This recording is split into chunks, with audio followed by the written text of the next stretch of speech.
سلام به همه دوستان، به کانال من خوش اومدین. امروز قصد دارم در مورد یکی از مهمترین حالتهای دستوری زبان آلمانی یعنی آکوزاتیو صحبت کنم.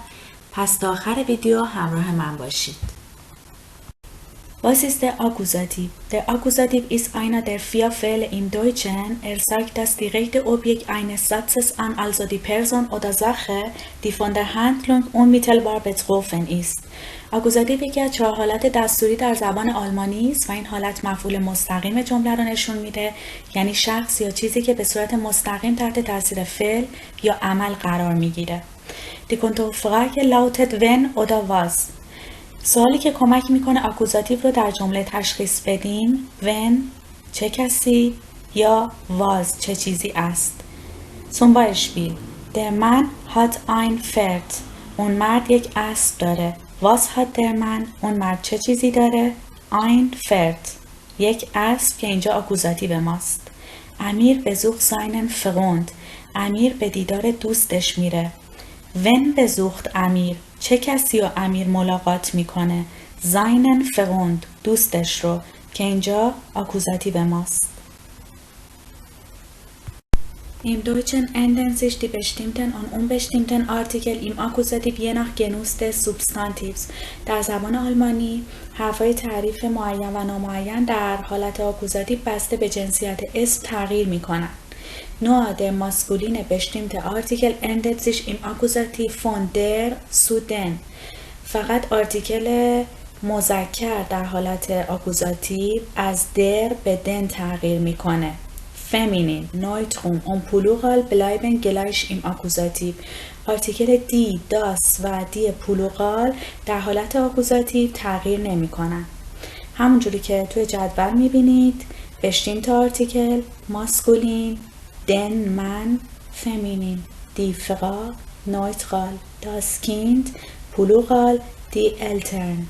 اون bestimmte آرتیکل ماسکولین einen Mann، feminin eine Frau، neutral ein Kind Plural Eltern. Es gibt lange Liste von Verben, auf die ein Akkusativobjekt folgt. لیست طولانی از افعالی وجود دارد که بعد از اونها مفعول مستقیم میاد.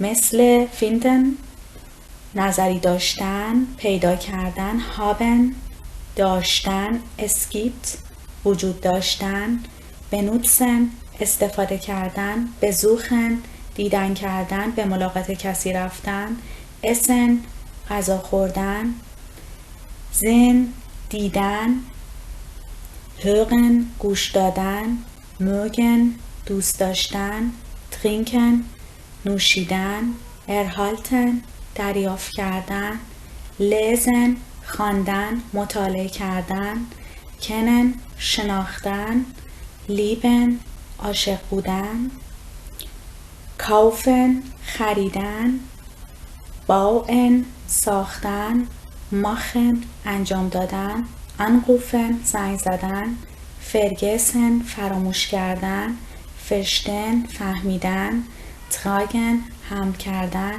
پوشیدن، planen برنامه ریزی کردن und so weiter. Beispiele مثال ها رو میخونم. Nummer 1 ich habe einen Ball من یک توپ دارم. Nummer 2 schreibst du einen Brief تو یک نامه می نویسی. Nummer 3 sie hat den Rock an او دامن می پوشه. Nummer 4 wir lieben das Meer ما عاشق دریا هستیم. Nummer 5 sie baut ein Haus او یک خانه می سازد. In Deutschen gibt es Präpositionen die immer den Akkusativ erfordern.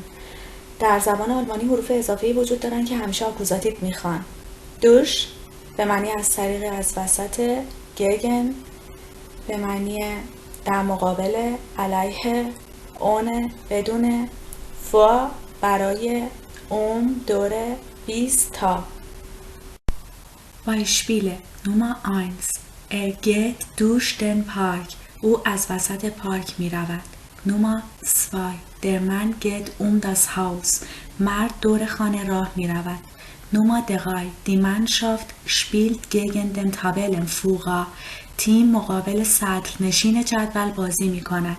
Nummer 4 Asal kauft Blumen für ihre Mutter عسل برای مادرش گل می‌خرد. Nummer 5 ist bis nächsten Montag weg. او تا دوشنبه آینده نیست. درس امروزم به پایان رسید. اگر این ویدیو براتون مفید بود حتما لایک کنید. منتظر ویدیوهای بعدی باشید. سوالی هم داشتید توی کامنت ها بپرسید. تا کلیپ بعدی، خدا نگهدار.